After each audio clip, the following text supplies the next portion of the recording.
The Monte and the Pharaoh Show is brought to you by... Because wine is your second favorite four-letter word. California wine, New York attitude. Good fucking wine. Yeah. Saying they had intentionally boring matches. This is on NoDQ.com. Matt Jackson of the Young Bucks on Tunnel Talk podcast commented on the team changing their... Who? The Tunnel Talk podcast, yeah. Okay. Who are these guys, Monte and the Pharaoh?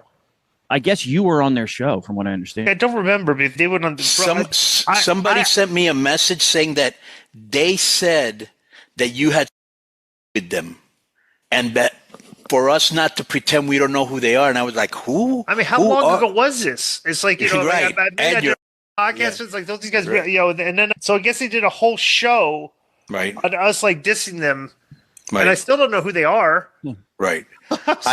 So I was tagged by them, okay, on Twitter, right. And I put, first of all, who are you guys? Right. And then I put like two smart remarks. Right. Yeah, I have no clue. So yeah, whatever. All right. So continue reading, Joe, what you done. So on this show, Matt Jackson, about the in-ring work being...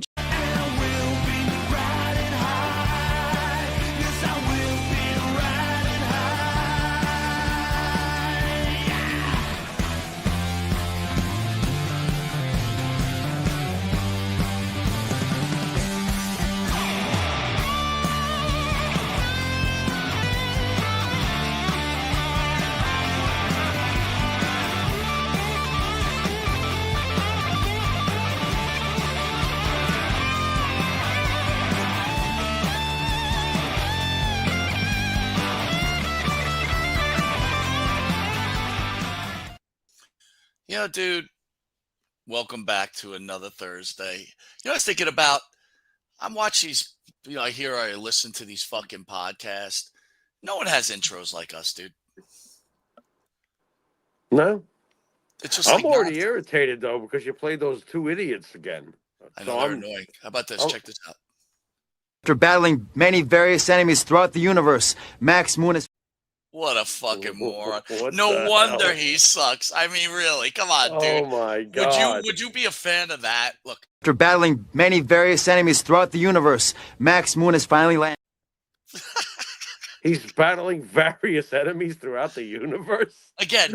Dressed like that? Like that. It's like, yo, Conan, come to the WWE. We'll dress you up in a fucking rubber outfit. Oh, my God. What a goof, man. Vince must have been laughing his ass off when he looks at his career, dude, that he's like, I was just nothing.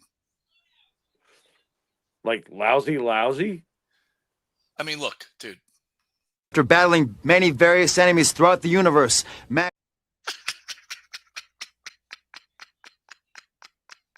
I am still working on my promo. I have no idea what you're talking about. What'd you call him last week? A dried raisin or some shit like that? Raisinette or something. Who cares? So I want to tell everybody we got a lot to talk about tonight. Unfortunately, the great Brian Adidas will not be joining us. Brian has been ill. I did know that coming into this. And we were setting up the show, and I wrote him yesterday. I said, if you're up to it. And he said, yeah, I feel up to it.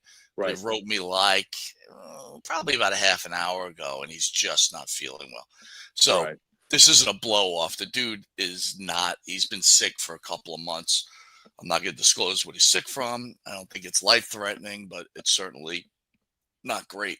Anyway, Jimmy, how are you, bud? What's new? I'm cold, but I shouldn't complain because I know how cold it is in New York. But oh my God, it's cold here. Like real feel 24 degrees. What the hell's going on? I'm cold. It's cold. Dude, is there such thing as global warming? I don't know, but I'll tell you what, it's cold here. I know that. And I smell snow. Well, let me ask you, you're not from last year when you were here at this time, do you remember? What was it like? It wasn't as cold as it is this year. This was the first time that I can smell snow. And wow. It's interesting because it's only snowed 3 times here, according to Karen in her life here in Panama City Beach, right? Right. So recently we've been hit with a really, really, really cold wave. And there's been a couple of nights where I've stood outside at work and I've smelled the air and I'm like, wow, it smells like snow. Being from New York, you know what that means. So I check the weather and I look at it, and every time so far, I don't know what it is about this area, but they seem to luck out. Every time I check, there's no precipitation in the air. It, I don't know. That must explain the weirdness of it all, that only 3 times it's happened. Because I can smell that it wants to snow, but that yet there's no precipitation. And somehow, in a week from now, I guarantee you, we'll be back to 60-something degrees and it'll be raining. Well, do you look Which it up is on weird. do you look up the weather on your phone to see what the week is bringing? Oh, I always do here. It's because my body is adjusting, right, bud? You know Right. what I'm saying? I'm like, I went from gradual change of seasons, even though that kind of declined as we got older. The graduality of the change of seasons was a little more severe and quick, but there was 4 changes of seasons. You experienced all 4 of them living in New York. Here, it's July and August, 8 months out of the year, and then weirdness. Usually rain, lots of rain. Last winter, I remember coming out in a short sleeve shirt, being thrilled that it was 48 degrees coming from Wow. New York. Coming from New York, Dude, fresh off of it. I gotta tell you, I do envy you, man, because I cannot deal with the cold. I mean, I get up real early in the morning for work, and It hurts. well, It hurts. it does, and It this does. whole dude, you know, I don't know what. So I don't know if everybody out there. By the way, we want to thank everybody for joining us on a Thursday. Amen. Thursday. We're usually been on Fridays lately. We Right. went to Thursday today. We're kind of in the middle of things, right? So we're usually in studio, and then we decide to shoot certain things because Jimmy's on a different type of work schedule, so we'll work around that. So Correct. Dan and Benny took a slot today. They had your wife, the great Karen McDaniel Pharaoh, Yeah. on their Yeah. show. So Yeah. we decided to try to just follow up right behind that. Plus, our guest Brian, for him at the time. Obviously, like I said, he's not feeling well. But anyway, my point was, Yeah. Let's just hope it gets better. Jimmy and I have been doing this for a while now, like 5 years, and we've been the show has grown in different ways. But Right. Hey, back over 20,000, my man. I know. Congratulations. Did Thank it- you, did it- everybody, did it for the second support. time. For the second time, thank you, everybody, for the second It's time. been a long road, Jimmy Farrow. It has. Long road. It has. This one hurt a little bit. This one Of took course. a lot Of longer course. than expected to move my camera a little bit. I hear you. So I hear anyway, you, but we're there. 5 years ago, Thank you to everybody. big difference. Like, Mm-hmm. I literally at this point cannot do a push-up. Now again, I still work out, right? And, we know about my multiple surgeries. I don't work out as heavy anymore. Right. But like when I get down on the ground now, it takes me a lot to get back up. Really? Okay. Clearly, My problem's different with push-ups. I eliminated push-ups a long time ago because of rotator cuff reasons. right. I just felt like there was other ways to build up your shoulders and your arms and your forearms and everything else, and not in a big way, because I was never a power lifter like you. I couldn't do shit like that. But push-ups just left the whole deal because I was a baseball player. I need my rotator cuffs. You know what I'm saying? I'm not done. I found isometrics. We had Gagne on, and Gagne blew my mind when he said that his father Vern, when we had the great Greg Gagne on the show, and you can check that out in the library, that immense library, by the way, Mikey. He mentioned that his father was behind the invention of isometrics, which is what I've used most of my life. You use your body as your own weight, but you don't really have to use compression, because that's what a push-up is. It's compression. You know what I mean? The act of compressing. I honestly, Jimmy, there's other ways. I got to agree with that lifestyle because, again, all the heavy lifting I've done over the years, now at my age of 57, it's starting to drag me down. Right? Yeah. Now it's starting to become a problem. And by the way, speaking of Gagne, a little bitch session before we continue on. So, I imagine Karen signed off on Powertown Wrestling with the new Wahoo McDaniel doll, right? They have the Ultra Series 2, right? Okay. So I wasn't a big doll collector, but when, Gagne gave us the Von Erich doll, right? Which I'm a huge Von Erich guy. Right. So on the Volume 2, They've got Wahoo McDaniel, Medusa, Kamala, and somebody else, I forget. But anyway, All right. that all being said, I ordered it in July. It was supposed to be here in November. Then there was a delay, and then they offered people who did this a free doll, and again, you only could get like certain dolls, and they already sold out. So Right. I had a choice of Vern Gagne. Vern Gagne was the only choice I had. So Vern Gagne sits over here in my man cave. But now I went to look and see where the status of the dolls are. Right. July 2025, dude. What? Yeah. Yeah, well, you'll forgive me if I reserve the right to go inside and later on and ask Karen what the hell's going on. I mean, I don't know what's going on. Well, I don't think it really matters, right?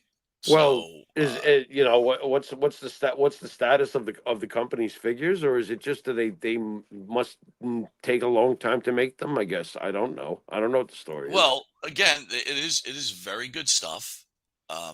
Definitely good stuff, but I think you saw you saw the Brody one, right? That thing's insane. I've got the Brody, I got the Hanson. Yeah. Whoa, why is this? Wow. Hold on, Whoa, dude. what the hell was I've got some. Wait a minute. I hold What on. was I that got sound? what happens. Did you is, hear so, that? That was No, well, here's the hilarious. thing with What this was effing that? StreamYard, right? What? The StreamYard, It's like a right? giant frog. You have to use a PowerPoint for pictures, Okay. which is fucking annoying. So we got to go to OBS, right? But anyway, my internet, I run 2 computers here, right? And my internet dropped on this computer, and I could tell because the pictures fell off our screen. So I had to go reboot over here. Okay. And then as you were talking, I hit the button, which made Right. the hum thing. Right. Because now I'm connecting 2 computers. Like it's total, like Right. it's a long story. But anyway, You know what? You could have written a book about the Rascals. You realize that, right? stop it, will you? Stop. But anyway, a whole year to wait for some fucking dolls. That's Inside crazy. joke, folks. They've got my money now for a year. Right. What is, I should get wait, a vig wait, on whoa, that, whoa, right? hold on. Wait a minute. Which figure again is it you're waiting for? I ordered the Medusa, the Okay. Wahoo McDaniel, and Okay. the Kamala. Oh, so you're waiting for 3 figures for a 3 year? figures a year. What the? Well, I ordered it last July, but now it's not coming till this July. What the? You expect me fucking to? Gagne, You dude. expect me to not Gagne. go? You don't expect me to not say what the fuck? No, I just wanted to bitch about it since you brought up. I Gagne, can see why you would be bitching about it a whole year. I mean, look, you know what I remember? You know, you're gonna laugh, but remember the Kiss Army? I mean, I'm sure they still exist, but being a member of the Kiss Army in the 70s was great, but was torture. Like if you ordered something, it would take, I swear, it would take like 6 months for it to get there. It was Yeah, but that every was day. back then, dude. No. I'm not making an excuse. What I'm saying is, I'm agreeing with you. It's torture. Just having to wait 6 months is torture.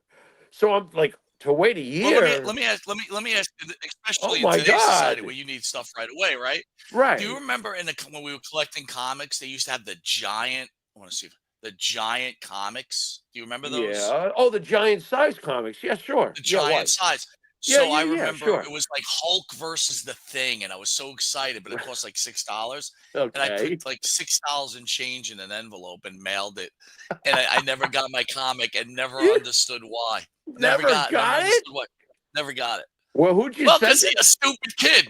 You know, Who'd you I mailed it to the comic book place. Yeah, but then again, you got even with everybody because when WWF News, which was my newsletter back in the day, folks, was actually taking off, and That's right. I had subscribers from here to Canada. My partner came up with the great idea to just keep the money, and I agreed. So how intelligent were we at 14? We're off to a hell of a start. Dude, We're off to a hell of a. right? I've got a great idea. What's that, Mike? Let's just keep the money. Hey. And by the way, if everybody doesn't know, Paul Heyman Brilliant. also had a magazine. Both Jimmy and Paul were in the same Yeah. magazine. And if Yeah. Jimmy never met me, he might have been Paul Heyman. I'm just an advocate. Wow. What a way for it. You know, if only I would have met Paul Heyman and then made him fuck up his life. Have I mentioned it's cold out here? Yeah, that's for sure. Well, I'll tell you where it's not cold, bro. Here we go. Major fires burning out through Los Angeles area, destroying thousands of buildings. First of all, prayers to everybody in California. Oh, Lord. Of course. Satellite images show flames wreaking havoc on houses. At least 5 people died in more than 100,000 homes, I believe. Hold on. It's quite a bit. 100,000 residents have been ordered to evacuate Wednesday. What do you think of that, Jimmy? And by the way, let me add into this, Jim. Yeah. Okay. Please add into it. Today's society, we're getting into a lot of society in today's world. Right. You know, a lot of actors lost their houses, one being James Wood, who was a staunch Donald Trump, President Trump supporter. Okay. And people on the internet jumping for joy that James Wood lost his entire house. This is where what we've stooped into, bro. Well, look, I was wondering, should I even talk about this with you? But I'm going to talk about it because I read it, earlier today regarding the fires.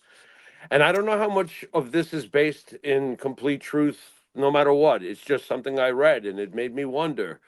Future President Donald Trump and previous president during his last term, Donald Trump, had a problem with the governor of California, and it was over water pipelining and how certain areas of California have no access whatsoever to water. And lo and behold, the very areas, it seems, that Trump was trying to fight with the governor over, like, get water here. Well, if we do that, a certain species will be actually extinguished. And I think I don't know what it is, but it has a strange name, like a stush or a slush or something like that. So somebody in the chat will probably know. That would be endangered. I would find a way to relocate the species and get the water to those areas. And it's a whole political argument that Trump recently said, this is the governor's fault. I tried to convince the governor years back about the water situation in those areas. And we have this species. And, well, then find a way to save the species and get the water to where the water needs to get to. And of course, Trump is being vilified in the media for saying it's the governor's fault. But it is the governor's fault. But it is. It is. And by the way, Steve Kohenberg says an ugliness has come across a certain segment of the country. Yeah. Steve, I don't think it's just a certain segment. It's overall. I think in today's society, first of all, people have a voice, right? And we're going to get into the Hulk Hogan thing in a minute. But it's great that people have this type of voice. It's America. But the ugliness now, it's a fucked up America. It's really to a point. Yeah. It's at a point where. Yeah. Look, this would be a horror show in any. People are rooting for people.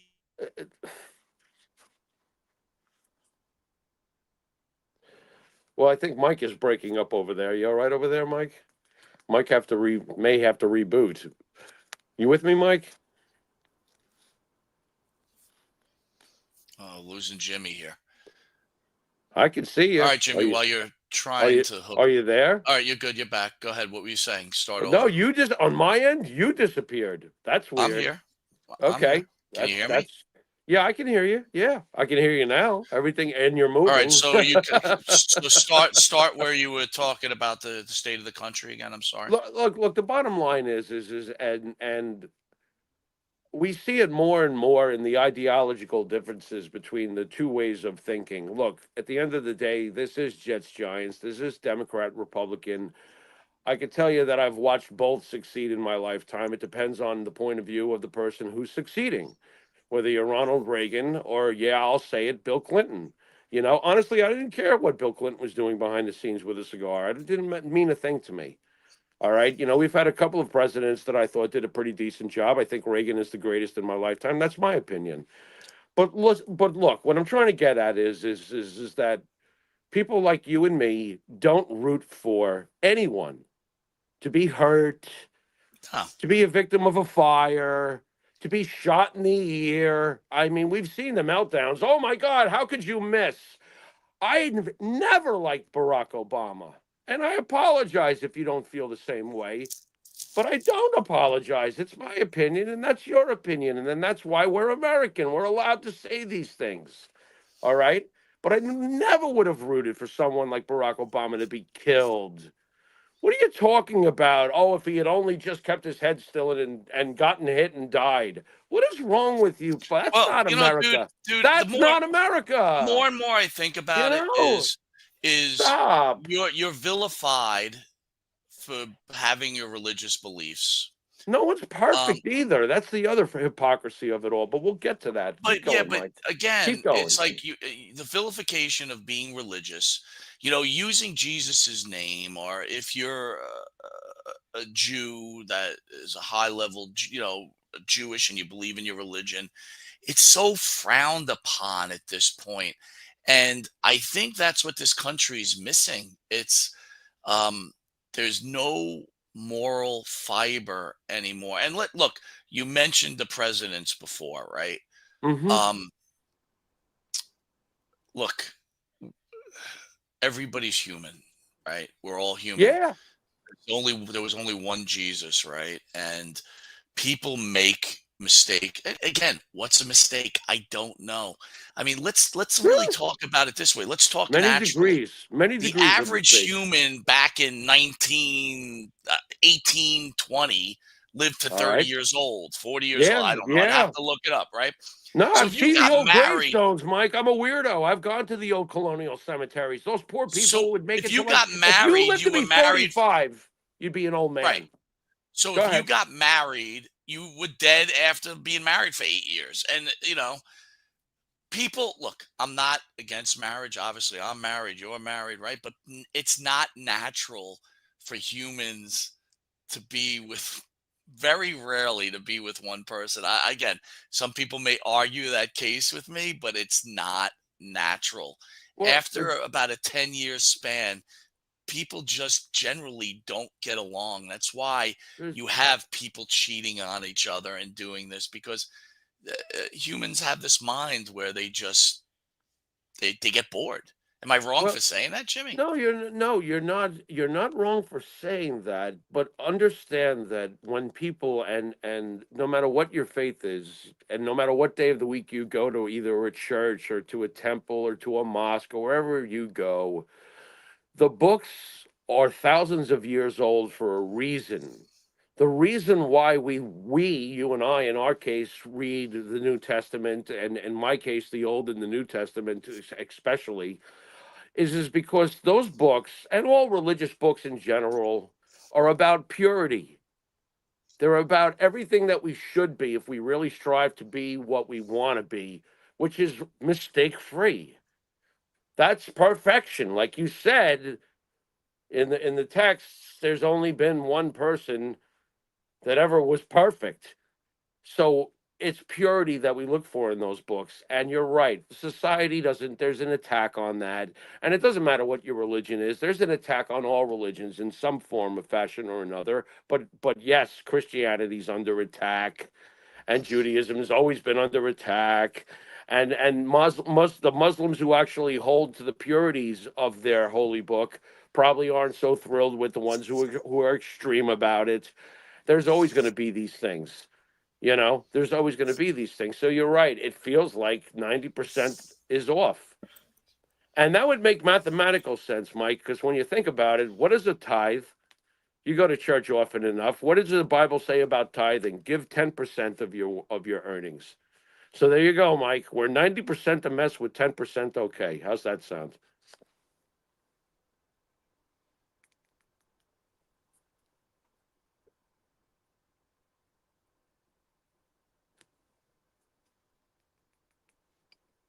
And we're freezing again.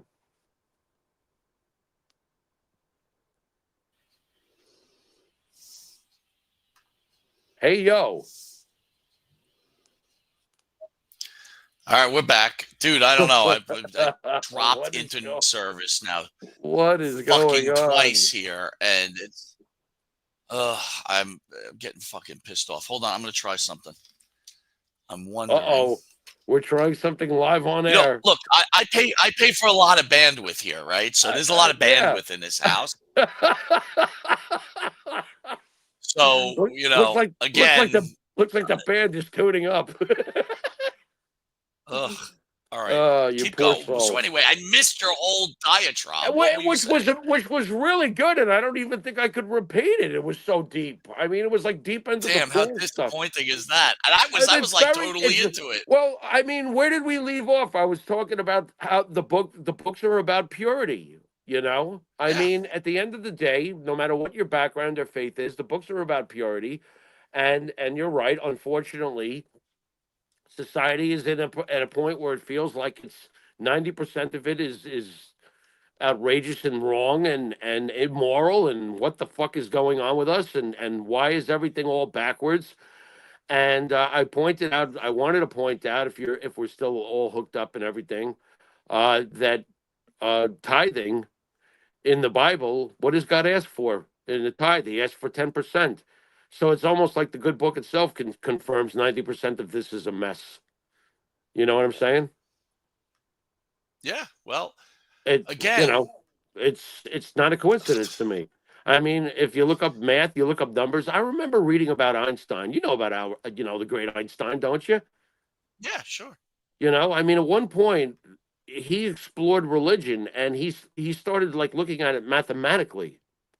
And I'm also very interested in that. I do the same thing when it comes to the Bible, believe it or not. Numbers mean something. You ever notice how specific the Bible is about numbers? It'll blow your mind, you Right. know. So he spent a long time looking through it, and Absolutely. and Einstein Yeah. was a genius. I mean, probably had the highest IQ of any man in the last 100 years. I think that's fair to say. Otherwise, they wouldn't have asked him to help him develop an atomic bomb. He was horrified when he learned what he had figured out for them. He was like, "Oh my God, no, really?" Because of the math of it. He figured out the math, how to make a weapon of that kind of destruction. So he went through the Bible and he did the math, and he was like, there is a God. It makes mathematical sense. I mean, it was interesting to hear that kind of thing. But to get back to your purity thing, look, there's no morals anymore. It's great that everybody has an opinion. But the foundation we were built on, and listen, I agree with what Trump said years ago when they were taking down statues. The past is the past, but if you erase the past, does the past really go away? No. So what do you really think you're accomplishing? You're not accomplishing anything. If you want to go forward, you've got to stop looking backward. You understand what I'm saying? We live every life Sure. moment to go forward. I want to go forward. I want the country to be proud of itself. I'm not interested in this one's rights or that one's rights or anything like that. I'm interested in law and procedure. There should be a way to do things and a way not to do Jimmy, things. the more and more this goes on, and I hate the more and more this goes on, I think it's becoming much more difficult. I don't see a way out of this. I mean, it is now creeping into all parts of society. Oh, I mean, it's okay, there. let's move it to wrestling, right? Because Oh, let's talk okay. about. So Raw comes to Netflix Monday night, right? I'll give you Yeah, my first opinion. The whole thing was, I turn yeah, on Netflix, and I'm like, the one thing that I don't like is I've got to watch a TV show and not have the opportunity to change a channel, right? all right, Because again, I watch wrestling, Raw, whatever, SmackDown. If I'm not interested in something, I'm turning it off, right? And I'm going right. on to something else, and I'll come back. Being on Netflix doesn't even give you that opportunity, right? You got to come out of the stream and then come back. It's too much. It's too much. Okay, And I got to okay, tell you, it was a turnoff. I kept all 3 hours on. I thought the show itself was okay at best. right, I think I realize now what they were doing, right? I get it. They're trying to get a larger audience. right. They probably don't want, a new audience is not going to understand all these storylines and all this other stuff. So we saw what happened with The Rock, and I'll let you weigh in on that. And it was a feel good show, right, for the new fans. Mm, I perhaps, I perhaps. thought the Raw wasn't even a good Raw, except for the final match between Punk and Rollins. I thought the Roman Reigns Solo Sikoa match was blah. I thought the whole thing was blah. And I thought giving Rhea the belt was stupid. You just destroyed. They literally, in one show, in my opinion, destroyed two major storylines: Rhea Ripley and Liv Morgan and the Bloodline. What are your thoughts, Jimmy? Okay. When I first tuned into it, what I found in the first two segments was Triple H and Dwayne Johnson. That's who I saw. But it was Triple H, the corporate guy. It wasn't the game. It was just the corporate guy who was going to over and over again remind us that we're making history, and I'm watching Netflix, and then I get an obnoxious shot of the billionaires sitting up in the luxury box, whatever. Yeah, I want to vomit. I'm a regular guy. I'm a pro wrestling fan. I want to vomit when I'm watching that. Okay. I mean, you're going to ask me my opinion. That's my fucking opinion. I'm like, I don't want to see them. I don't give a fuck. I know you're on Netflix. I get it. All right. So I got 12 minutes of that. And then I got Dwayne Johnson coming out. He's not being the boss. He's being Dwayne Johnson, a part of the board, thanking Cody, who's sitting in the first row like a fan, for his work over the year. What the fuck is going on? You just fucking basically had the whole Mama Rhodes thing. It was fucking great. And now you two are hugging and kissing? Like you said to me. And I agree. That fucking nauseated me. I was like, what the fuck are we doing? We're blowing up. We're just blowing the smithereens for the night. Now, they could rebound from this, of course, immediately. They could do something next week. But that's the thing. I was giving it a lot of thoughts. How are you rebounding, Jimmy? They imploded it. They imploded it. How are you rebounding from this? How are you rebounding from I don't know. this? I don't know. Tell me how. I don't know. Obviously, they know, or they think they know, and we'll find out if we like it or not. But I don't like what I saw on those first two segments at all. At all. And I don't care if it's The Rock, because it's not The Rock. It's Dwayne Johnson and Cody Rhodes acting like, making kayfabe in '94 getting torn down, just making it 10 times worse. I'm like, what the fuck is this? Sell your characters. Sell your characters. You know what's funny? Me and Jimmy were talking before the show, right? Bashing the desk. I caught a cold, which I usually don't catch. So I worked from home the last 2 days. Right, I was still working. I wasn't incapacitated, but I worked from home because I didn't want my staff getting sick. But anyway, HBO is running Curb Your Enthusiasm and Sopranos. Now, I've seen the Sopranos series. It's got to be 30, 40, 50. I don't even know how many times I've seen it. But every time it's on, I can watch every show and be engaged, even though I know every part of the storyline, everything that's going on. You know why? Because it's engaging, well-written, very involved characters. And the WWE, with the exit of Vince McMahon, and I have to admit it, was going that way. But I'm slowly watching it drift back down. And again, writing weekly television 2 times a week, sometimes 3, sometimes 4, right? If you have a PLE. Right. It's got to be difficult. Right. But you got to staff, dude, and you got to be prepared for it. And I got to tell you, Monday night, anyone that tells me they thought it was good, I'm sorry. You're lying to yourself and you're lying to everybody else. Well, on a booking level, it overall was ridiculous. It was ridiculous. Okay, and can I get to the logos, Mikey? Yeah, go ahead. Let me give my spiel about the logos. All right, I've been a fan of European football, which we call soccer here in America, for decades. All right, and I've slowly watched the mighty teams like Manchester United and Real Madrid and Barcelona, who are worth as much as the Yankees, by the way, Mike. All right, I have watched them slowly add their ads, their sponsors onto their uniforms, onto their fucking uniforms. And I always thought to myself, well, when I saw Logan Paul's prime, I was already like, here we go. You only got to show me something once. When I see stupid, I see stupid. You know what I'm trying to say? Right. Since we watch these Sopranos, what do you say? What do you know? What do you hear? What do you say? Right. I say that fucking having logos all over the ring sucks. Well, Okay, I got to what tell I you say. too. They had also, I don't know if people noticed, but it looked like the referees Yeah. had some kind of camera on their head, and I'm like, oh, Yeah. this could be pretty cool. They're going to shoot some No. kind of different angles, Nah. and I saw nothing. No, I don't want to see it. It's not. It's not. It doesn't interest me. One thing I have to say, Jimmy, that I did see, the one female referee's nipples were hard during one of the matches, and That's that great, caught my Mike. attention. I figured that would. I didn't notice. At what Just spot? sharing. I'll have to go back and double check now. You know.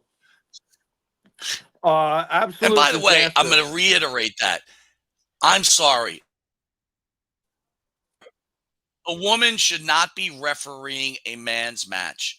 Okay, it's unrealistic. She cannot stop them from doing whatever they're doing. I don't agree with it. Again, I'm not, this isn't football where you have a female referee or baseball, a female umpire. This is a referee.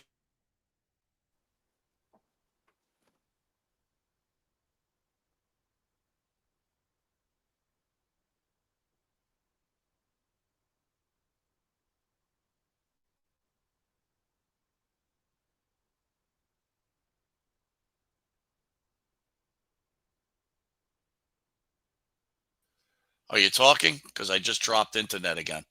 Yeah. Are you there? Here. Yeah. Are you there? All right.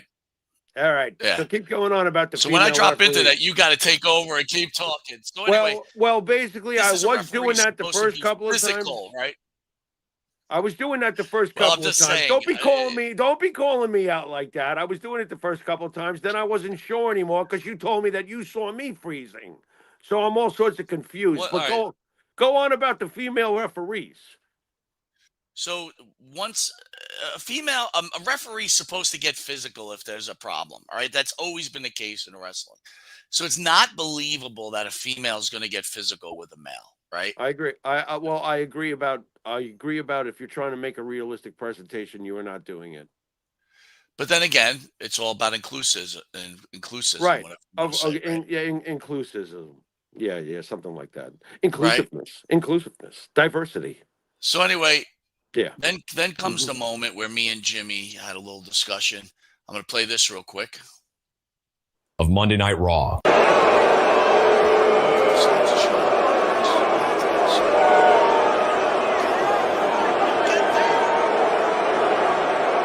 Of Monday Night Raw.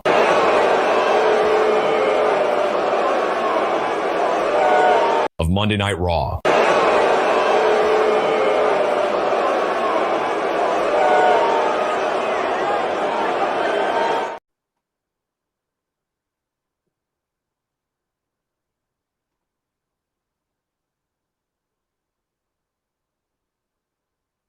You there, bud? I can't hear you.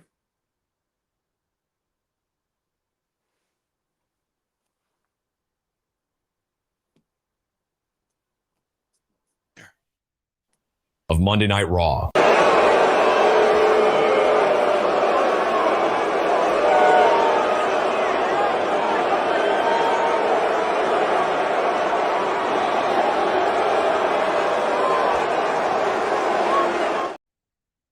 So anyway, I tried to play the video. It just keeps stuttering on me. Hogan comes out, and he comes out to screaming, boos. Now, you felt it wasn't that bad, right, Jimmy? Or you thought it was kind of mixed? No, I didn't think it was mixed. I just think that crowd was lame. I thought they were lame the whole night because anytime I see a wrestler having to egg the crowd on for a response is a cop-out to me, unless it's part of your shtick. If you're trying to sell something during the match, that's one thing. But to be like, come on! It happened too many times. The crowd's impassive. You want to start comparing the crowds overseas and the crowd in Puerto Rico? I mean, are we going to compare that crowd to the crowd we saw at the Netflix debut? Fuck no, we're not. Because remember the crowd in Puerto Rico, Mike? Yeah, I do. I will say though, Jimmy, what about crowds in Philly? Well, I'm not trying to compare the crowds, but I would. I am. But like when I brought up the thing to you about Hogan, I felt that Hogan got shook. I've never seen Hogan get shook like that, and you felt differently, didn't you? I did. I felt like Hogan got through it. I don't think Hogan was pleased about it. I don't think he showed it too much on his face, to be very honest. He worked with what he had, which was absolutely nothing but, they say to forgive is divine. Well, there was no divinity going on anywhere in that building because everyone's perfect. Everyone's holier than thou. No one's ever had a racist thought in their mind. No one has ever said a curse word or done something wrong to their parents or stolen something from a friend. Nah, you're all perfect. Let's wiretap every one of you for the rest of your lives and get caught in an unknown moment and hate you forever and decide that you're selfish after you made the Ultimate Warrior a star. You created WrestleMania. You put Goldberg over. You made Goldberg a household name, and they're still not satisfied with you. You had multiple back surgeries because the leg drop hurt Hulk Hogan more than it hurt the opponent that he was putting over and putting more money in their pocket. People prayed to be on the card with Hulk Hogan. How many guests have we had on that were thrilled to be on the card with Hulk Hogan because it meant more money for them? Well, let me read something that we posted on our social media that also got a lot of backlash. Good.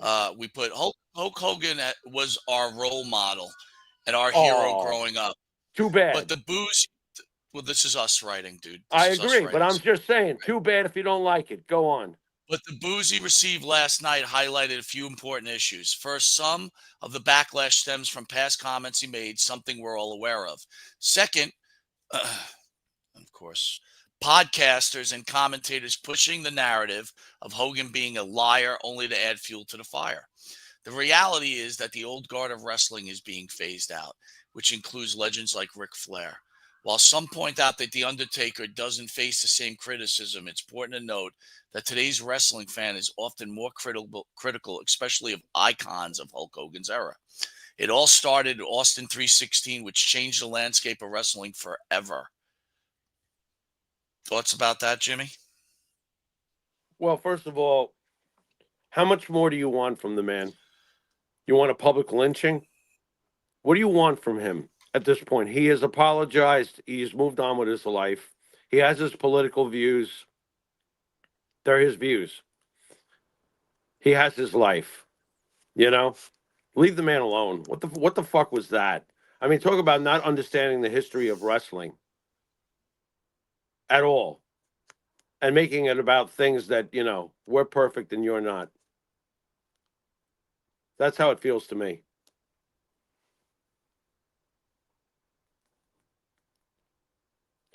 Mike, you're frozen again. Am I supposed to keep talking? Keep going. Keep going. It's just the hypocrisy of it all. The hatred of Hogan. I find it very hypocritical. Well, hold on a second here. Let me read a few things to you. Yeah. Let's read some comments that were retaliated to us. No one liked Hulk Hogan more than my brother and I, but things that Terry Bollea has done have been less than admirable. His blatant racism, for one, screwing a buddy's wife and say buddy sits in a corner and masturbates as another. Gretzky, Bob Orr, and Brett Favre are all Trump supporters, but more than it's more about the racist comments that Bollea did. So when fans boo him, he has no one to blame but himself. Save me the victimhood. This is coming from a boomer who once had Hulk Hogan posters. I didn't know victimhood. He's not victimized. He'll get over it. Do you think he's victimized? I don't think he's been victimized. I think that an asshole crowd has asshole views and acted like assholes. That's my opinion. Another response. A lot of his problems are problems that are self-made. Undertaker's not having that same kind of problem. John Cena, Chris Jericho, still well-received. Sting, incredibly well-received. First of all, John Cena, Jericho are not Hulk Hogan, okay? Right. I mean, think about it, Jimmy, okay? Right. Think about what Hulk Hogan has done, okay? Yeah. Think about what he has done. His haters don't care. It doesn't matter, but please, by all means, what has Hulk Hogan done? Well, let's start here. If not, okay, so let's start off so we understand where we all stand. Why don't Everybody we has start a with right why don't we start with the purists? But let's just say this, Jimmy, first. Yeah. Everybody has a right to their opinion. Everybody has a right to boo. At no point do we feel that the people in California didn't have a right to boo if that's what they felt. Totally get it. Okay? The whole point of our post was this. Understand that these guys are getting older. And we discussed earlier on the show that no one is without sin except for Jesus Christ. So anybody that comments, anybody that talks, you've all had sin in your life, whether you stole, hurt someone, punched someone, used racial comments.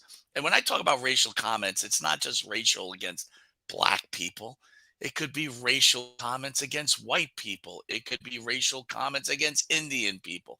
It could be anti-Semitic comments, all which are understandably not acceptable. Okay? But people are human. Hulk Hogan, Vince McMahon, right now, top two most hated people in professional wrestling. One, Vince McMahon, who to this day, this second, this hour, this minute, and I'm not going in the right order, has still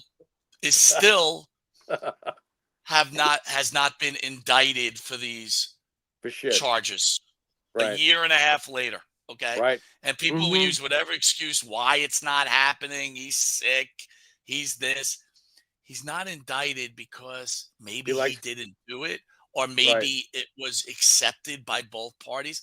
Again, when you're talking about morality against legality, there are two different things. Right. Let's talk about Hulk Hogan, and then Jimmy, it's all yours. Let's start with Hulk Hogan and his racial comments. His racial comments were videotaped while he decided to have sex with his friend's wife, which was mutually agreed upon. Okay? And someone videotaped it. And Hulk Hogan won a bunch of money because obviously Hulk Hogan wasn't one of them that wanted this videotape distributed, right? Right. So, you know, God forbid somebody's sitting, you guys at home are sitting having eggs at your restaurant with your girlfriend or your father or your mother, and you get into some in conversation where maybe there's some improper talk going on. And when I'm talking about improper, whatever beliefs you have, and someone mics you up, right?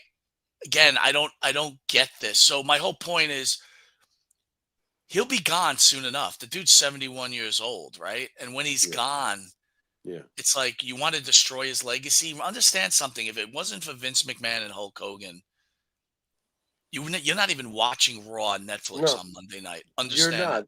Jimmy, it's yours. Go ahead. What more is there to add to that? There's a lot more you can add to that, so why not? The purists out there. The purists who think that Hulk Hogan didn't, as a young man, pay his dues have no clue. The respect that Terry Bollea, the person, had for the business is way beyond what you understand. I do understand some things. I happen to be associated with the McDaniel family, and I know that Terry Bollea is a very polite, respectful person.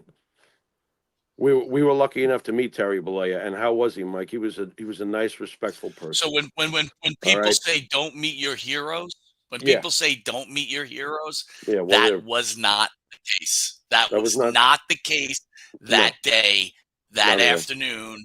That guy, let me tell you something. That guy showed every fan the respect. Yeah, he did. Right? And I can say that could be a lot less for other people. But go ahead. Yeah, Jimmy. we recently witnessed it when we had our convention. We witnessed it. No one's perfect. That's the bottom line. So if you want to launch bombs and insults, go ahead. You know, especially coming from the so-called, free will, love and peace party. Go ahead. Throw your insults our way. We could care less. I could care less. All right. Do I think that most of those people that were booing him were ignorant assholes? Yes, I do. Mike, you can have your own take on it. You could be more polite about it. I will not. Okay. I'm a pro wrestling fan. I have I have seen on Facebook and other forums people call Hulk Hogan a fascist. A fascist was Adolf Hitler. A fascist was Mussolini. Hulk Hogan is a retired professional wrestler. What the fuck is wrong with you that you can lump that shit in together? Where are we going? What the fuck are we thinking? You know? You think that the old guard is protecting something impure. Who the hell are you? You're pure? You know? You have the idea? You're going to boo a retired professional wrestler who gave his life for this business? Who had respect, more respect than you understand for this business, and is more important than anybody you root for. By the way, you know how many professional contests I've been to, whether it's the NBA, whether it's the NHL, the MLB, the NFL, that I wanted to boo the crap out of somebody? You know why I never did? Because I ain't made that way. I don't do things that way. All right? I don't get on other people. I don't know their deal. All right? But if you get on us for, being, defending of Hogan, too bad. All right? We were around for everything. He started everything. There is nothing without Hulk Hogan. Nothing. No WrestleMania. When he turns heel, no Attitude Era. No Monday Night War. Hulk Hogan changes everything more than once in this business. Without Hulk Hogan, no WWE Network, period. Mike, who was the spokesman when WWE Network went on the air for the very first time? Hulk fucking Hogan. Okay? One way or the other. I don't give a shit how you feel about Terry Bollea. That's between you and yourself. All right? We're talking about Hulk Hogan. Again, I don't want to be insensitive that people feel that Hogan that's fine. didn't Feel whatever way apologize, you right? want, but don't. I'm not the type that will boo somebody to that level that's done that much for the business. I find it disrespectful. Yeah, but let me ask you this: don't you think look, this is what I really feel, and you could disagree with me. I almost feel like everyone that has a podcast or a broadcast, a regular Joe out there, their voice is getting heard more now. And like when a guy like Dutch Mantel goes out there and calls about Hogan being a liar all the time, this becomes God to a lot of these wrestling fans. Well, that's their problem. Dutch Mantel says that's their problem. But again, isn't that again, it's their problem, but it's becoming you're almost destroying a man's legacy. Like I've read things, Jimmy, from people saying that he held people down. Yeah. All right. So did Scott Hall. So did Kevin Nash. What are we supposed to do? Hate them again, all? I hate them all. Man, it's a dog-eat-dog world, right? Yeah, it's like, it is. Hey, I want to be a billionaire. I want to be in the limelight as much as I can to make all the money I can. It's part of the business. That's capitalism. Right. It is what it is. Look, one of the last Mr. Rogers, if there is such a thing, and there really isn't. One of the last Mr. Rogers, especially in the wrestling world, is John Cena. John Cena squashed careers. Of course he did. We're people. We're supposed to do hate on everybody. You know, they put up on the screen during the Netflix, and I apologize in advance so much to the person because I love the character, and I do dig what seems to be the person. I love Stone Cold Steve Austin. But when they put Stone Cold Steve Austin up, Stone Cold Steve Austin is a known woman beater. No boo. An explosion, of cheers, okay? And there should be, because he's Stone Cold fucking Steve Austin. I don't hold him for his transgressions. We all have them. Stop it. What are you doing? Well, the problem I have, I think it's a selective. Stop. It's a selective thing, right? It is. There's people defending Chris Benoit, right, Mikey? Well, that's what I'm saying. The same fans that hate Hulk Hogan are the ones saying that Kevin Sullivan killed Chris Benoit. I can't. I mean, I remember us sitting at the bar with Kevin, just like laughing about that. It's just like, come on already. Well, I don't remember him laughing about it. He was laughing about it? No, we were laughing about it because it was like, it's how do you approach and ask him about it? But that was us laughing before we asked him about it. Yeah, right. No, I mean, obviously he answered it with passion. He goes, it makes him sick that people still link him with that shit. He obviously loved Nancy, but my God, just shakes his head. Well, the reality is too, that I said to people on social media, I'm like how many of you have asked a wrestler of a black wrestler how they felt about Hulk Hogan, Right. right? Because we have Right. on We have. numerous interviews, number one, that everybody can see, and Yeah. then personally too, right? Yeah. We have. Hulk Hogan is loved by a lot more people than people think. You know, I mean, I remember them asking Dennis Rodman after Hogan's comments, how he felt about Hogan. He loves Hogan. I suppose that doesn't matter, but it's the truth. Well, let me You know, pose this question to Rodman you. loves Let me pose Hogan. this question to Tyson you, loves Jimmy. Hogan. I mean, If you're in business like Hulk Hogan and you're wrestling a black man, right? okay, Or you don't like black people, for example. Are you right? going to put them over? Are you going to wrestle with them? Are you going to tell the promoter, I'm Hulk No. Hogan, I don't want to wrestle that black guy? But he didn't Oh, seem like he had problem wrestling black guys, right? He seemed to enjoy his programs with Kamala, Zeus, et cetera, et cetera. We could go on. I don't see that. I mean, he got caught in a moment where everybody has their moments, and he got caught in a moment because he was concerned about his daughter and he wasn't particularly fond, and he used a comment he shouldn't have, and he apologized for it. Move on, please. What are we doing? Or I mean, you're not going to erase history. You can try, and Mike, it's all how you want to process it. We're old school guys. I process it as, well, I feel bad for you that you don't at least understand the historical implications of Hulk Hogan, that you find it so necessary to boo him. I feel bad for you because we're wrestling fans at the end of the day. He is not Hitler. What is this fascist shit? I mean, seriously, can we talk about that for a second? How the hell do people like Donald Trump and Hulk Hogan wind up in the same sentence as Hitler and fascism? What the fuck is going on? No, seriously, I'm serious about that. What the fuck is going on? Don't you know the millions and millions and millions and millions of people that were killed by those men? What is wrong with you?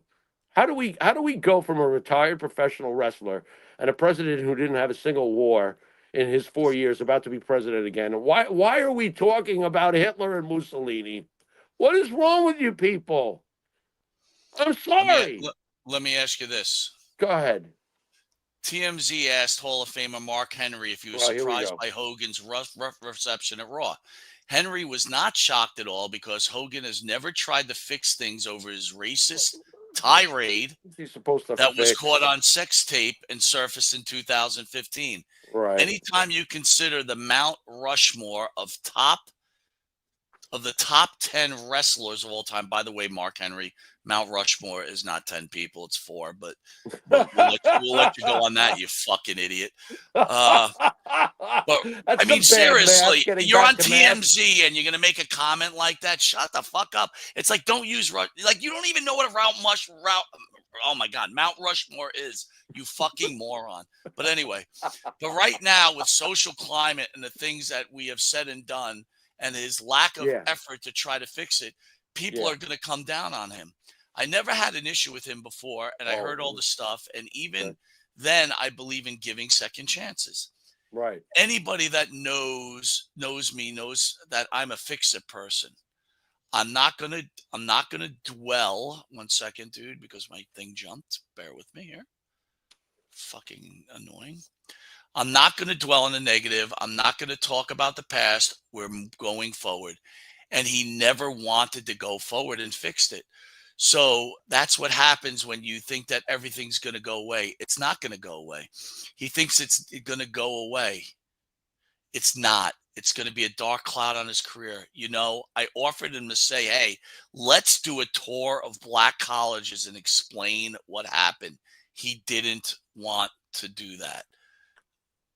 Thoughts on Mr. Henry comments, Jimmy? Just ask this, let's say this last thing real quick. Mark Henry, if you're listening, and I know you are, when Tommy Dreamer was on Dark Side of the Ring and made his comments about Ric Flair being Rick, about sexually or being very handsy with the stewardess, and you guys suspended Tommy Dreamer. Did you ask Tommy Dreamer to take a tour to women's houses to explain sexual misconduct and his comments? No, I don't think so. Because guess what? It probably wasn't an opportunity to be in the limelight with a piece of, a paint can like Tommy Dreamer. So go after the greatest wrestler in history. But Jimmy, go ahead. He's Mr. Fix-It, huh? He's a guy who's holding a grudge. And he knows that it'll make him money and give him notoriety just to mention Hulk Hogan's name. I don't believe he's a Hall of Famer. He bored the fuck out of me during his career. I liked him for about 10 seconds when he claimed he was going to retire and body slam John Cena. That's about it. It's like Dutch Mantel on steroids. But he probably never took steroids anyway. He's a big guy. Or did he?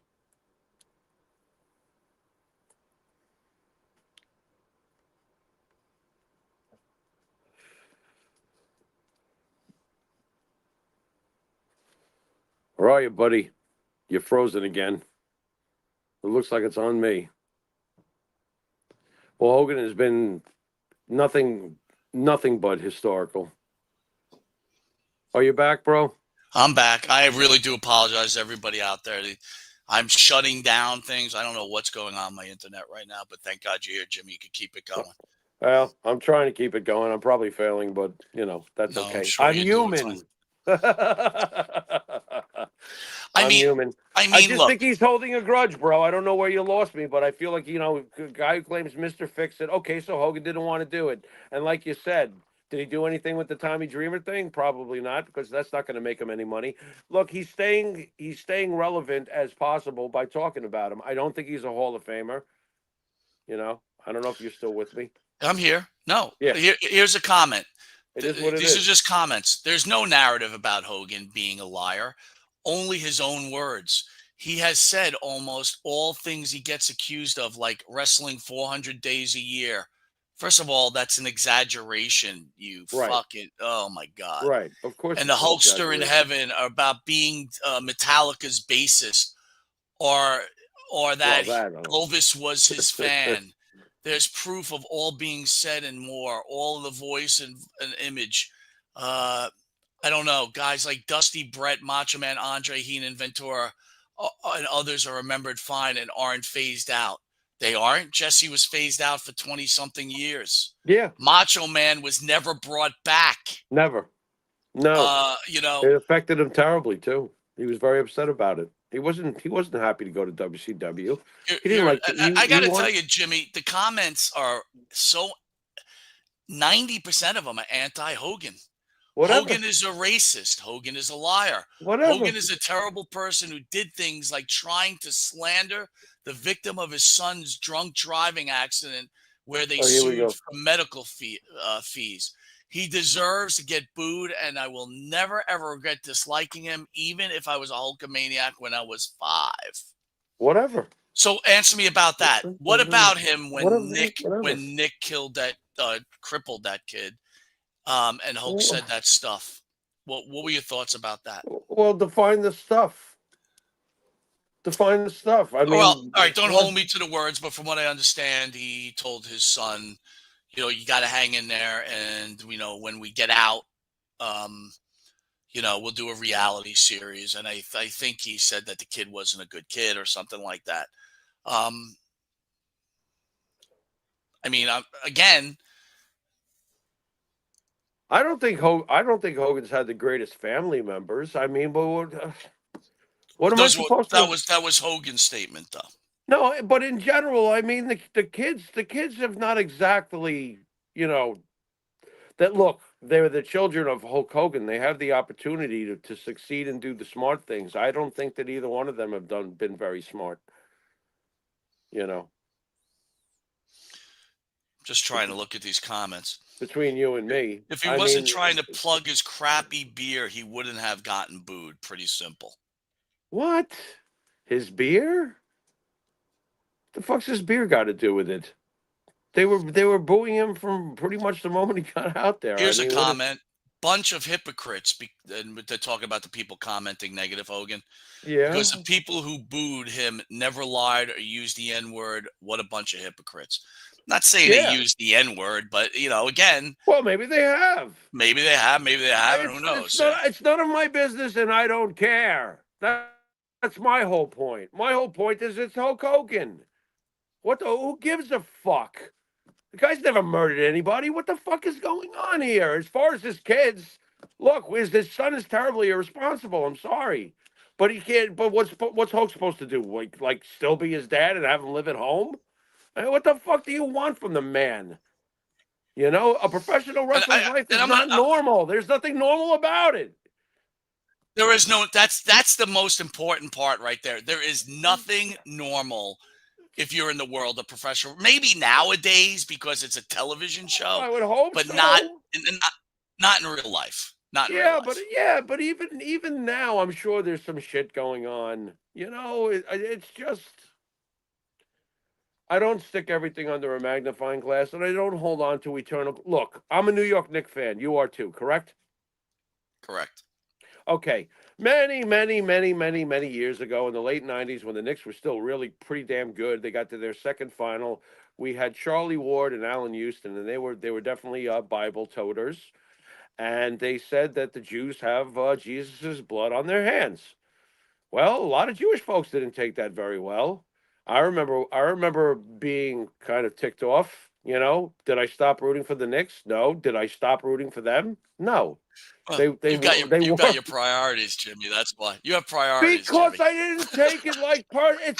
What are we trying to always say on the show? You have your right to religious freedom. You stop with the New York sports loyalty. We have our rights to freedoms. This is how they felt. I totally disagreed. I felt that they were totally out of place. You're basketball players. Who gives a shit? Go play basketball. I still feel the same way all these years it comes later down to, dude, about stuff. If you're chasing the hug, like a lot of these shows do, you're going to be anti-Hogan, right? Because the majority of people now are anti-Hogan. It is what it is. I'm chasing the fucking truth. The truth is this is a wrestling show, and the truth is that we love Hulk Hogan, the wrestler, and yes, he's fucked up as a person, but so have we all. So stop fucking overreacting I'm going to about tell everything. You. From the Hulk Hogan Not Charles Manson. What's going on here? The Hulk Hogan I met, I don't know him personally, but for the 20 minutes or 15 minutes I spoke to the man. Right. I like Hulk Hogan the person too. Yeah. Treated me with respect. Yeah. And that's a lot more than fucking William Shatner did. Let me put it that way. William Shatner treated us like fucking like cardboard cutouts. Or it's funny for MJF to take some kids, some dude's $300 belt and drop it on the floor and fucking ruin it, right? Right. That's right. cool. Well, that's cool. That's great. That's good stuff. Hey, I've got it on cell phone. Hey.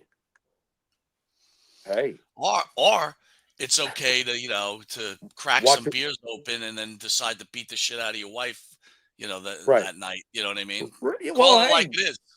Hey, it's cool now to come out and go yeet while a guy smokes a fucking joint next to you. Thank you for bringing that up, Jimmy. I could not believe what I'm watching. Again, understanding weed is legal, but again, it's like if we're gonna hold to such a moral ground here, right?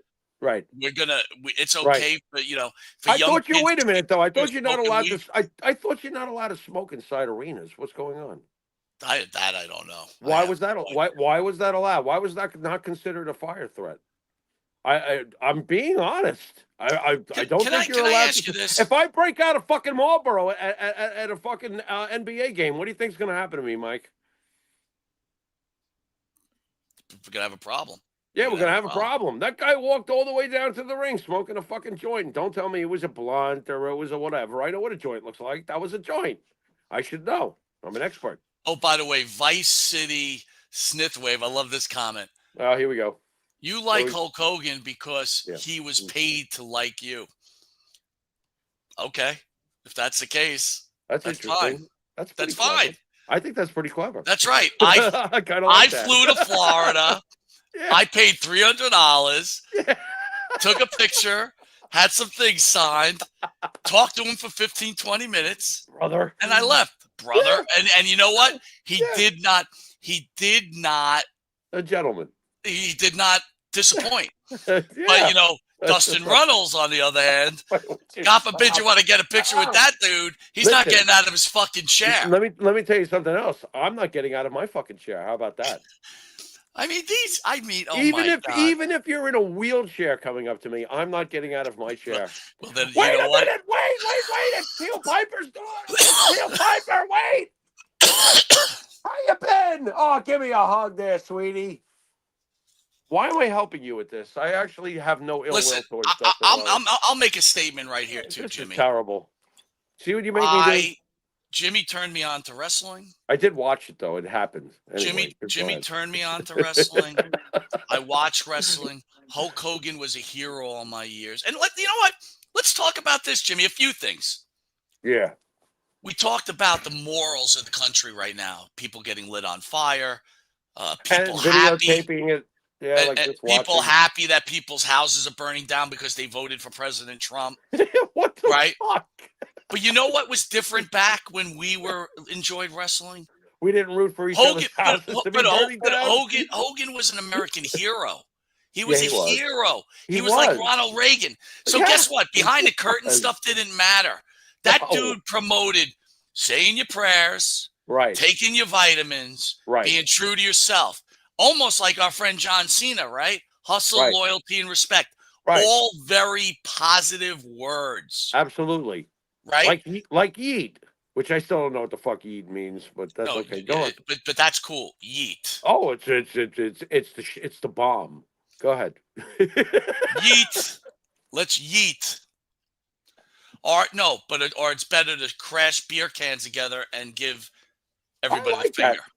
I kind of like that. I didn't say I didn't like it, but my point is this: is that I kind of loved it. The Hulk Hogan I will remember is the Hulk Hogan I grew up on.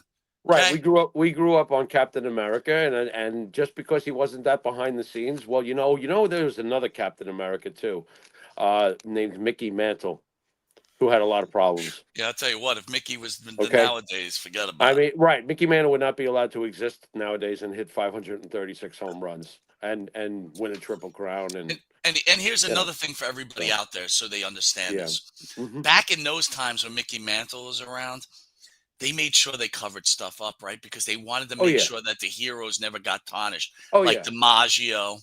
Sinatra. Right? Sinatra. Yeah, hey, sure. Yeah. President Kennedy. Yeah. Bobby was involved in Kennedy. Some heavy shit. Jimmy Hoffa. There was a lot more going on. Now you know. Right. And you know what's even funnier? Especially today's generation, every video game, what are they doing? They're blowing the shit out of each other. What are the most popular shows? People blowing the shit out of each other. Galaxy brings up a good point. Hogan did a lot of make the wishes. Yeah. But you see, Jimmy, that's what goes on in this world, right? Like Vince McMahon, for example, he's this devil.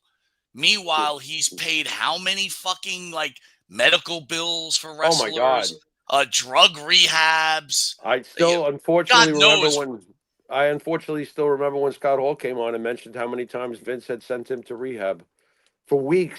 Those weren't like a few days and you're out programs. Those were like weeks at a clip. And he sent them 12 times, 7 to 12 times. It was some really high number. Yeah. And I thought to myself, and it wasn't just Scott Hall Vince did that for.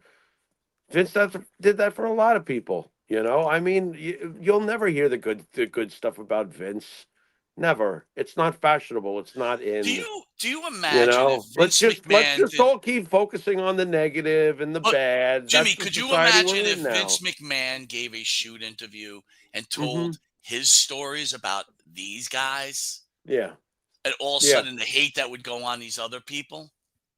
Well, you know what? Vince, at the end of the day, wow, this is strange. But apparently Vince has a lot of my attitude. Fuck it. Like you said, it's a dog-eat-dog world. He was in a position where he was able to inherit his father's successful company and turn it into a global thing. Jimmy, breaking news. A mess just sent this. He's here to help out. Definition of yeet. Used to express excitement, approval, or surprise. I didn't know what that meant either. So Thank you. If you're excited, you should go yeet. And if I you understand. or if you say something and I prove it, I go yeet. Okay, I got And you. if you surprise me, I should go yeet. Nice. Or let's Nice. try it. Let's try it. Do something. I Say want to come up with a different word for suck. What do you think? Yeet. Yeet. You So you surprised me approve? right So now. you approve of suck? Yes, you surprised. No, you surprised me with that I comment. surprised you with that comment. Yes. So I got a yeet. It's got to three respond. definitions, dude. Like Right. excitement, But it's not the surprise. same unless you go like this. You have to go like this when you say yeet. Don't you understand? You know, I'm waving a joint, by the way. By the way, this is a joint, and this is exactly what it looked like that went down the ramp with yeet. Don't you approve of my joint, Mike? I do. I do Yeet, very right? much. Anyway, I'll put that back over there because if I smoke it live on the air, I'll be as bad as Netflix. In the end won't result, I might as Vince well be will as be bad gone. as Netflix. Hulk Hogan will be gone, and then who's the next Right. one to hate on? Who's Right. next up? Again, these heroes will be gone, and I understand if people are angry over his racial comments. I understand a lot of different things, but the issue is Hulk Hogan is really not Hulk Hogan. It's Terry Bollea, and he's human, and he makes mistakes, and he sells his beer to make money, and he's a multimillionaire, and it's well deserved in my book. And again, I didn't disagree with people booing. I just said, be careful what you do because sooner or later it's all going to be gone. That's it. Well, I agree with that. He's left behind an amazing legacy. He was our hero as kids growing up. And if I can, real fast, just to make things perfectly clear, I'm not the kind of person that boos people. Reverend Al Sharpton, being raised, I'm adopted, but being raised in a Jewish household, Reverend Al Sharpton once referred to us as Jaime Town. Would I boo him if I saw him? No, because I'm past it. He said it. To me, he's a douche. So what? Who cares? You have people you don't like, that's fine. Who cares? But what's with the glorification of the overusage of the fingers on the keyboards? And the glorification of making yourself such an important part of the crowd. I feel it necessary to boo the most important figure in modern day sports entertainment, wrestling. I don't get it. I'm not going to boo Barry Bonds. I know Barry Bonds took steroids. I mean, Barry Bonds broke my New York Yankee Babe Ruth record. I'm not going to boo him. I don't care. Whatever. Do you think that arena of boos? If Hulk Hogan was walking down the street, do you think any of those fans that were in there would go, fuck him, he's a racist, or they would run up to him and beg him for a selfie? I think a lot of them would run up to him and beg him for a selfie and an autograph, and then they'd probably meet Terry Bollea, and hopefully they'd meet the Terry Bollea you met, because Terry Bollea is a gentleman. I know that Terry Bollea was very respectful to Karen back in the day when he was coming up the ranks and spoke very highly about Wahoo. I know what he went through to get there. I've watched him chain wrestle in Japan. I know the man is way given way more than the people who hate him realize. The people who realize. By the way, the first lady said both. She thinks that fans would run up for selfies, and I agree. Others would say, "Fuck you, Terry." Well, there might be some. That's where we're at. I can't disagree with that. Do I think that a lot of them would be running up? Yeah, I do. At the end of the day. Let me ask you something. Is with Chris Benoit? Yeah. I don't know if he did good things throughout his life. I imagine he could have. But being that he murdered his wife and child, right? Does that wipe out all the good things he did? If he did any, I don't know. Well, I always loved Chris Benoit. Always. I always loved Chris Benoit, the wrestler, and I always admired his wrestling ability. After he did what he did, I have to be honest. I don't hate the man. That's not my spot to hate the man. I hate what he did. I don't think you can put him in the Hall of Fame. I don't agree with people who think he should be in the Hall of Fame. I don't agree with the cover-up nonsense. I think he did what he did. I have a very hard time. I can't watch his wrestling matches anymore. What does that mean? I don't know what that means. It just means that I'm not comfortable watching Chris Benoit's matches anymore. Dude, to be honest with you, I just think he doesn't exist. right? Which he doesn't anymore, He obviously. He existed. So did the dinosaurs. Right. Exactly. You know, Exactly. he existed. He did a I horrible guess my thing in whole the end. point is You know, the bad things that you do. Here's the question for society: do the good things outweigh the bad things you do through life, or the bad right, things outweigh the good things that you do through life? right. Well, you got to realize when you do the bad things, not to repeat them. I mean, no one's perfect. We make mistakes. You know, it is what it is. I again understand the situation. If we were all wired up constantly, I don't think any of us could leave the house. Imagine if we were all huge public figures, every single one of us. Well, You know, well, let me ask you: it's what just did you like, oh think my of my? God. What did you think about my point about Mark Henry again? Mark Henry, right, wanted Hogan to tour with him because he felt it Right, necessary that he corrects himself in front of the black community, which isn't a right. bad idea, by the way. I don't think it But is at all. but he didn't have the same feeling for Tommy Dreamer when he felt it was okay for Ric Flair to put his dick on some girl's fucking Right. face. I don't know. That was okay. Well, apparently, My whole point is, why isn't that like being brought up? You know what I mean? And by the way, if I did talk to Mark Henry, and I would ask him the same, why didn't you ask Tommy Dreamer to run around to all these women's shelters of that these poor women that get abused and explain right, himself for his stupid comments? right, Because it right. doesn't fit Mark's agenda. Well, I'll tell you what, it also doesn't fit the public's agenda because nobody gives a shit about Tommy Dreamer. How's that sound? That's right. Well, there you go. I mean, if Hulk Hogan farts the wrong way, we're going to be talking about what it smelled like. He apparently went to Checkers. What's going on?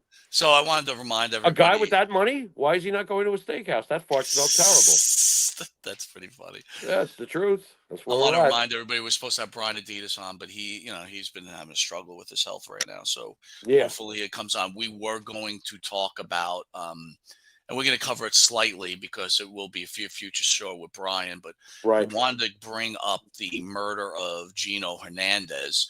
Jimmy's going to give you a couple of treats. I am? Yes. Oh, no. Where am I? I figured. Maria says Mark Henry, Monty, would give you the biggest lie ever. Yeah, he probably would. Again, I don't dislike Mark Henry. It's just like I don't understand. Mike, can you repeat the comment? Maria Davis said Mark Henry, Monty, would give you the biggest lie ever. Okay. Now that I've heard that, I feel like Mark Henry's an opportunist in this situation. He seems to stay. When do we ever really talk about Mark Henry? Let's be honest. And by the way, I will reiterate, when he's criticizing Hogan because there's nothing much to talk about. Mark Henry is also is an American hero. He is. That's got nothing to do with. That's not what we're talking about. Right. No, I gotcha. That's not what we're talking about. Mark Henry is a very amazing athlete and an accomplished professional wrestler. That's got nothing to do with anything. I'm giving my personal opinion on Mark Henry. My personal opinion as a fan was Mark Henry as a wrestler did nothing for me. Sure. For a long time. And did not deserve a Hall of Fame induction. He is not a Hall of Famer. I hate to sound like from Queens, but you're going to tell me with a straight face Ivan Koloff or Demolition are not Hall of Famers and Mark Henry is? What the fuck planet are we living on? I mean, honestly, Johnny Rods is way more of a Hall of Famer than fucking Mark Henry. I don't want to hear it. You're right. You know, I just don't want to hear it. Tony Gurria, Tony Atlas, Tommy Rich, Barry Windham, Mark Henry. What the fuck is going on? Did I miss something? I mean, I've been watching for decades. Did I really miss something? But there's a lot of Mark Henrys in the Hall of Fame. I could go on and on about that. You know, we could have a whole show with this.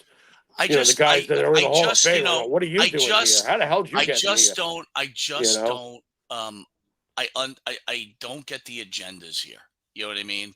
Right. Well, everything's an agenda, Michael.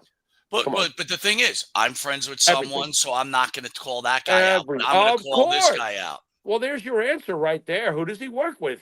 Well, who does he work with? You think he's going to do that? But I mean, to me, that's hypocritical bullshit. I think it was a great idea that he approached. If he did approach Hogan with it, I think that's a great idea. That's an admirable idea. I think so too. I think it's a great idea. That's got nothing to do with this. You know, you should also approach Tommy Dreamer with it. I agree with that.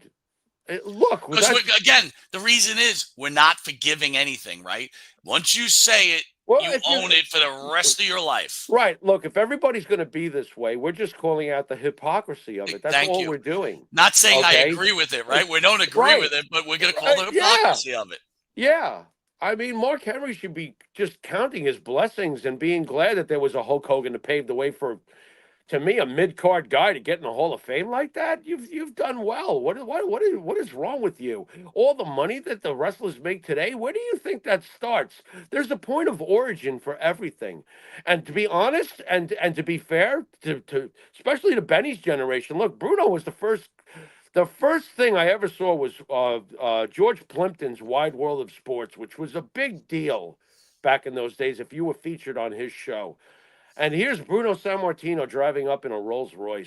It's just, I mean, where do you think that this all comes from, Mark? You know where this all comes from. This is no revelation to you. I'm just the simple wrestling fan. Let me ask you this, Jimmy. But it comes from somewhere, a point of origin. From Sammartino to Hogan, some more Hogan, and then Austin.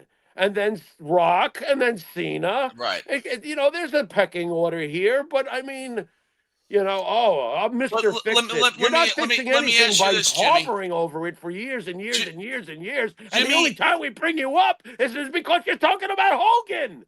Jimmy has made it one of his deals that during a lot of interviews, he will bring up the Hulk Hogan racist comments and ask a wrestler what they thought about it, whether the wrestler was Hispanic, black, white, whatever. Right. Why are those wrestlers' words not counted? Why does that not matter? Because Tony Atlas, the Nasty Boys, we were friends with Hogan. I get it, right? Right. Butch Reed, Cowboy Bob Orton. Who else did you ask, dude? There was a couple other people. We've asked a lot of people. They were all pro Hogan. Lots of them. I mean, Ted and Rotunda. I mean, everybody. They were all more than thrilled working with him, being on a card with him. He wasn't a fucking dick. I mean, I really don't know why it's gotten to the level it's gotten to. From a business standpoint, we always talk from a business standpoint. Well, it's jealousy, Mike. I'm sorry. It's jealousy. Hulk Hogan was at the top of the card for a reason. We adored him. You and I I started adoring Hulk Hogan before he was even Hulk Hogan. I mean, he was Hulk Hogan, but he wasn't Hulkamania Hulk Hogan. I've loved Hulk Hogan since he was with Blassie. I loved Hulk Hogan from the beginning. And he was Captain America. Behind the scenes, you think we had the fucking internet? You think we had fucking cell phones?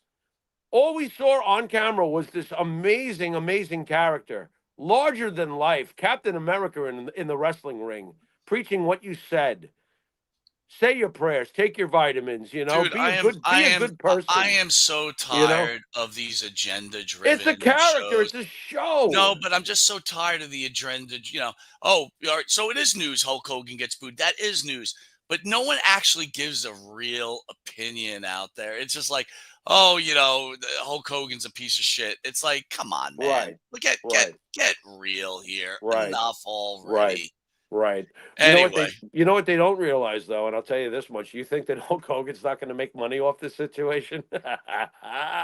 You're wrong, brother. Because how much money does that guy need? It's not even about that. I'm just saying, Hogan is a businessman. He's smart. You know who we should have had on? Yeah. We should have had, if this was going to be the topic of conversation. Because originally it was supposed to be the Gino Hernandez murder because we had someone write the page and said that he was around at that time and gave Jimmy and myself a full description of what really happened to Gino Hernandez. It was pretty amazing, right, Jimmy? Right.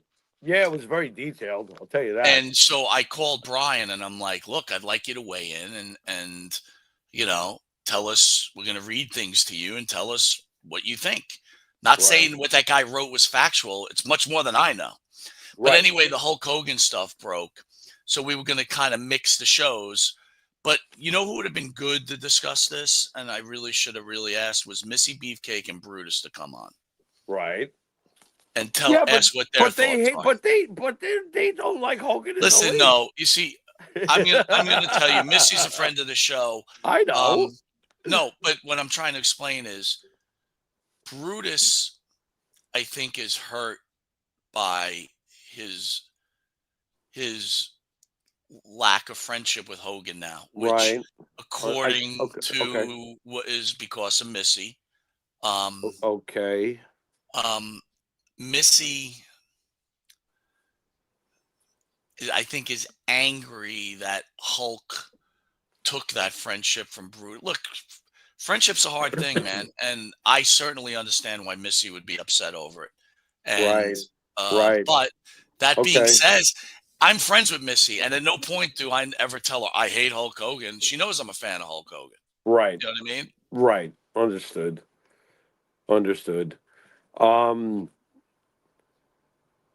Is it a situation where, like, Hogan? What did Hogan cut Brutus off? I mean, I don't know it. I don't know as much as you know about the So whole. from what I understand is Missy was not well liked by the boys. Okay. Obviously from Valentine. Missy tells a story in the About interview. we know about Valentine. We did the interview with Missy. She Right. said that Hulk, wanted to, have like a menage a trois, whatever the fuck it was. Oy. Oh God. Okay. And she turned him down or whatever. Okay. And Okay. at some point, I guess Hulk, according to Missy, became angry and Well, that's not a pleasant thing. And Keith Moon weighs in. Missy's a low class person. I don't think so, Keith. She's a very nice person, to be honest with you. Very kind heart, really good human being. Michelle Pacework, the icons of the WWE, WWF days were the cogwheel for the future generations of wrestlers, but Yes. it was who made most of the money for the company that got away with most of the hypocrisy. Isn't that like with everything, though, Michelle? If you make people money, people are going to let you get away with more. And that goes back to the point, if Hogan was truly a racist, he would not have worked with any black wrestlers. He had that kind of power. He could have told Vince McMahon at any time, I'm not working with this wrestler. In fact, he's been accused of doing that. Right. So, and at the time in the 80s, there weren't a lot of black wrestlers. No, I mean, you had Tony, you had Ron Simmons. I mean, how many did we have? SD Jones. Listen, if you make a racial statement like Hulk Hogan did, Coco, clearly Hulk Hogan is a racist, or at the bare minimum has racist tendencies, right? Because you don't make comments like that unless you have racist tendencies, right? Again, not making an excuse. It could have been learned behavior from growing up, right? Times have changed. People in the 40s, it was a different world, and their parents taught their children, and on and on and on, and not making excuses for the guy, but that could have been the reason. But the fact is, if someone turns to us, Jimmy, and says Hulk Hogan's a racist, you can't say he's not a racist. No, right? no, nobody's saying that. I'm not saying No one is saying that. I'm not but saying what we're that. saying is he had some racial problems, was angry about it, got caught saying it, and certainly paid the price for it, right? He got knocked out of the Hall of Fame. Right. People cursed him out. He apologized for it. And that's it. Yeah, I don't know why, you'd harbor on it again, So Gerard, our friend, goes, what black wrestler did Hogan wrestle in the 80s and 90s? Okay. SD Jones, Tony Atlas, Bad News Brown. Are you forgetting Zeus, the big program with Zeus? In the main event of SummerSlam? Gerard, for someone that knows so much about wrestling. Well, what are you talking about? You got smoked, man. Now he's changing. He goes, who did he feud with? Okay. Zeus, Bad News Brown. I mean, my God, that's a feud. My God. Those were feuds. He did a whole thing with Bad News Brown. My God. And at a time in the 80s, there weren't a lot of black wrestlers. So don't say that's not a lot. There wasn't anyone to wrestle. Tony Atlas was a major feud for Hulk Hogan. Oh, yeah. Oh, yeah. Especially going way back to the early days when he was with Blassie. Oh my God! They had some classics. I don't think Hogan ever could beat Tony. Wait a minute, Jimmy, you got to school Gerard. He just wrote. Yeah. Zeus was a movie. Can you straighten him out, please? What are you talking? What wasn't it the main event of SummerSlam involving Hogan and Zeus? I'm like, Yeah, what it was. What the And fuck is going it was a on here? Saturday night, Saturday night's main event. Yeah, Zeus yeah. came out and interfered. Yeah, no, Zeus. That was all part of it, but it was a major. Zeus scared the fuck out of me. And by the way, Hogan had a run with the Natural Butch Reed, who we're huge fans of. Right, Let's not correct. forget that. Yeah, well, apparently some are forgetting that. What are you Of doing? course, because it Remembering? doesn't fit the agenda. Yeah, Well, it doesn't there fit the it is. agenda. I think we've got our answers. You know, Zeus was a movie. Mike wrote out there, Butch Reed and Hogan would have been a good angle. It was they actually made a little run. I think they did a month run there. I think Butch Reed went down in one match, but they did a little run together. Is what it is, you know. I mean, back in the Backland. Oh, wait a minute. That's right, Jason. How about the most important thing? Yeah. He teamed up with Mr. T at WrestleMania 1. Yeah, I'm not working with a black guy. What the fuck? What the fuck? Whatever, man. Oh, wait a minute. Who was his main NWO guy? What do you mean his main NWO guy? Dennis Rodman. Last time I checked, Rodman's have black. Well, last time I checked, have you heard Rodman talk about Hogan post his comment? He was like, I still love the man. He goes, he's no more racist than the rest of us. That was Rodman's answer, basically. I'm paraphrasing, but Rodman was still very much loving Hulk Hogan as a person. He wasn't just like, oh my God, I can't believe he said that. Phil DeCesare just said Angelo Mosca, one half of his parents was black. Well, that's a half a match. You know what I'm saying? You know? It's a half a match. I didn't like working with fully black. I don't care how long the list is. I don't care about your facts. I hope your house burns down. Oh my God, I can't. What do you think? Anymore. What do you think, Phil? Thank you once again for the presidential chiming in, Mr. President. So Gerard writes again, it was an angle for a movie. Okay. Gerard, just stop, man. You're losing. You're losing. It's like, wait a minute. Not only does he hate black people, he does a movie with a black guy. Sounds to me like with Gerard's selective memory, he might have the hate problem. What the hell's wrong with you? I think he might. What's going on with you? Look up the books. Check the books out. Jesus God. Just can't. Do I have to pat my belly? Should I pat my belly? There, thank you. Should I pat my fucking belly? Does that sound He wasn't familiar? black, dude. He was Ugandan. But he didn't get paid a lot. Hogan got most of the gate. Gee, I wonder why. Hulk Hogan in the middle of that wasn't a Hulkamania. feud. He didn't feud with Kamala. What are you talking about? No, that was a movie angle. It was a movie angle. Get out. Get out. Get out, Norton. Get out. Gerard, you got to go back to your other show, dude. You just got ate alive, dude. You need to get my going. God. You can't be serious. You just can't be serious. You got to get going, Gerard. You just, for a professional wrestling expert, you just got destroyed by two guys that aren't even close to being experts. I'm just a fan. I know. I mean, that was easy. That was easy pickings. That was just not anyway, even right. Real quick, so people understand what we got written about Gino Hernandez, because we got to call it. We can't go too long, dude, because I can't download the video then and cut it into clips. We can't get into all this Gino stuff without no, but you hit some. All right, I'll hit some PowerPoints. So, right, it seems that Gino was involved with some high-level drug dealers, and he was friends with them. And one of the drug dealers was going to jail, right? And he tagged Gino to be the guy to distribute for him. And being that Gino was a famous wrestler, no one would ever think he was doing it. And since he had such a club atmosphere, he was always clubbing. It was a good way to make money. So Gino was doing this. But so happens there's another guy, and we're going to name all the names because we have it, but I want Brian on the show.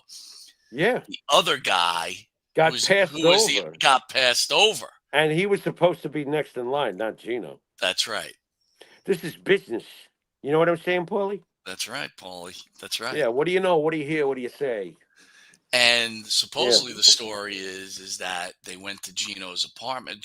They were threatening Gino, and Gino was trying to get out of town, but he couldn't get out of town fast enough. So they got him in his hotel, not his room, wherever his condo was. and they gave Gino 2 choices. What were those choices, Jimmy? Well, apparently it was not Led Zeppelin. You can take a guess there what the lead involvement was, or possibly surviving the ingestion of 9 grams of boy, that blows. That's right. If you understand what I'm getting Yeah, at. absolutely. I mean, So they gave him 2 choices, and Gino took the latter. And let's not forget, though, in all of this, Ralph Cifarello has been passed over. Well, yeah. I mean, it happened on The Sopranos, didn't it? Remember when Ralphie wasn't named captain right away? That was a bit of a problem. That was a bit of a problem. Yeah, I think people might have gotten, it was a problem. I got to tell you guys, the story that we got is really in depth, and it names a lot of people. We don't know the people. I tried Googling a lot of these people, and I really couldn't find much. Right. Again, I'm not going to say I no, but I'm not saying I really went so like but right. But but who would know would be Brian. Brian was around at that time. He would know those names because from what I understand, exactly, all the wrestlers knew these drug dealers. So this could be a very interesting story, unless Gerard says it's not true. It's a movie angle. Well, you can't argue with the truth, can you? You know what I mean? Brother. There's a lot of details here. A lot of details on that Gino thing. I just looked at it. It's page after page after page. I'm like, oh my God. It's so in depth, dude. This is a lot. This is a lot to digest, but it would definitely be better with Mr. Adidas on. That's for sure. Great Thursday night show. Sorry for the internet interruptions, guys. I think I had to shut down one of my other computers. I guess I was taking up too much bandwidth. We got a lot of good upcoming shows.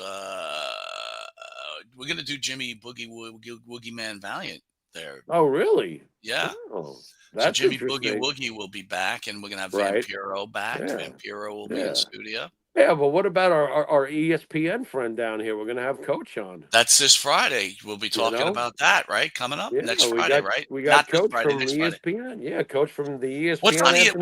What's on the talk with Coach? What are we doing there, buddy?